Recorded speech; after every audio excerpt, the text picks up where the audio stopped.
Hello, my name is Jonathan, and welcome to the Haystack. This is my last video on the subject of David Taylor, aka Chief Midegah. He has made threats, and this is a video that he made directed towards me. I'm going to take a portion of it and show it to you. And here he reveals who he truly is and his character. And we're just going to see it. This is all open so everyone can see. And then we're just not going to talk about the guy again. Are you aware that we sent your recent post to two members of the Quorum of the 70 that are working with us? You probably don't care. Well, I'll tell you this: you've done more damage, you and Rise Zion, to any unification that is possible than you could have imagined. We went ahead and just sent that and said, "Hey, how is it possible that you're paying for over 24 of our elders to go down to the Yucatan? That you're working with us on a cultural center in Nauvoo, as well as addressing the issues in Independence. And these types of people on podcasts are allowed to do the things they're doing." Here he seems to have an issue with myself and Seth from Rise Zion for being podcasters and having an opinion that doesn't align with his. Not that we were ever trying to disrupt any kind of organization or unity between tribal peoples and churches. In fact, we encouraged, congratulated that.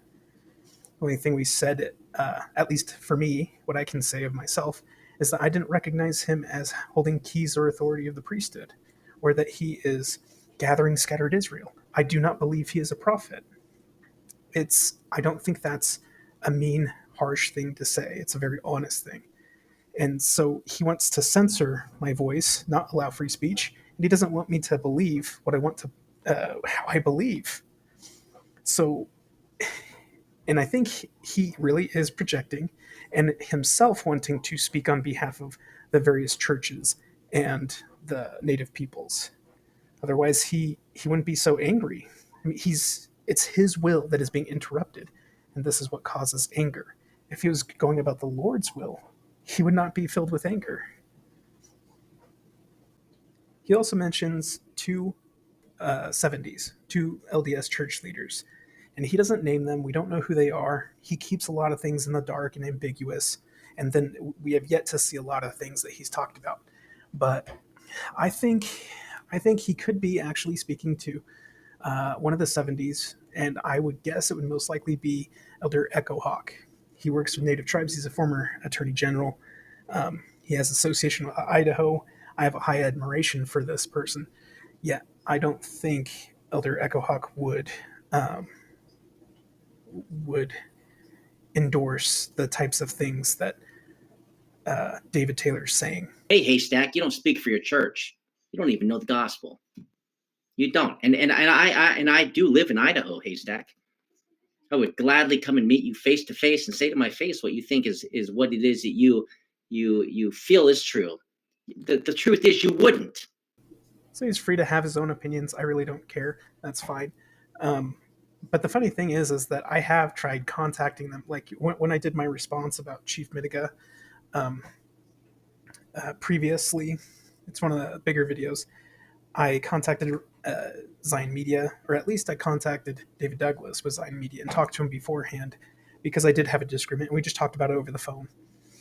And then with Midegah, I couldn't get a hold of him. I reached out multiple times. And then I even said in my video when I did the response that I gave them an option, or I tried to contact them to give them an option for me to get more clarity or for us to discuss, have them come on. But I couldn't get a hold of him. The thing is I told him he is free to come by my fire pit in the backyard anytime.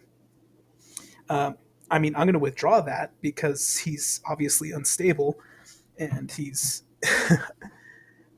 I don't want that near my family, obviously. But yeah, I've been very open and inviting, even with Zion Media, who is also trying to censor me for having a different opinion. I've tried calling them before we ever set up the thing because we're in a group text, and I tried calling Shane and I tried calling Trevor, and it just went straight to voicemail. I didn't leave a voicemail, but I did attempt.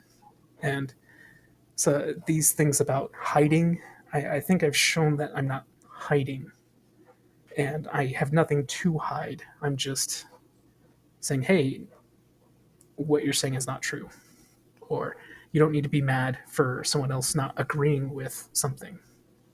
And for most people, that's not usually an issue. Because you're one of those keyboard warriors that lacks the courage to say to the face what you know is true. Because you know who would be standing with me? Your stake president, your area authority, and then two members of the Quorum of the 70. So, Haystack, you want to burn down the whole church? Do you understand? It's people like you, Haystack, that almost got the church censured, removed from the communities of 30 million indigenous peoples over people like you and Rise Zion. And you think I'm afraid of you? I'll meet you any day of the week anywhere. I'll buy the plane ticket myself. I'd buy your plane ticket. Well, Seth and I apparently have a lot of power if we could burn down the church without even trying or knowing how we did it. Maybe sharing an opinion, I guess. Um, no, that's nothing. We don't even know what we did except for just not agree. So I don't think any of my stake or local leaders would stand by your side at all. Not when you're behaving like this, and not if they actually knew what your true intentions are. Because I don't think you're doing this out of the goodness of your heart or out of a desire to gather scattered Israel. I think you're doing this because you want to be the voice for all the scattered, the branches of the LDS Church and for Native peoples. I think you want to get the Book of Mormon out to people so that they're familiar with prophecy that you will claim to be the fulfillment of in gathering scattered Israel, that you'll be this great prophet which is to come, the Joseph, son of Joseph.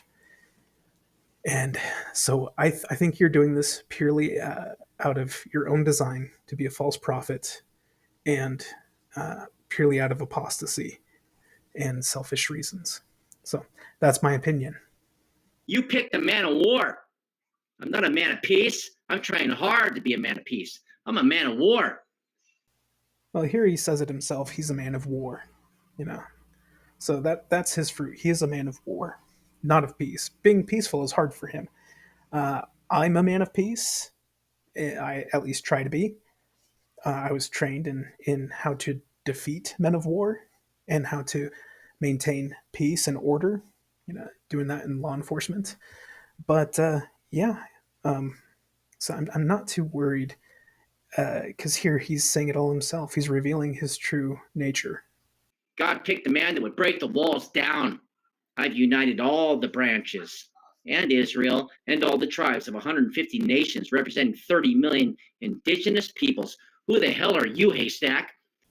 Well, here we have it. He says that God chose him and that he's already united all of the scattered nations and Israel. And who am I? I'm literally nobody.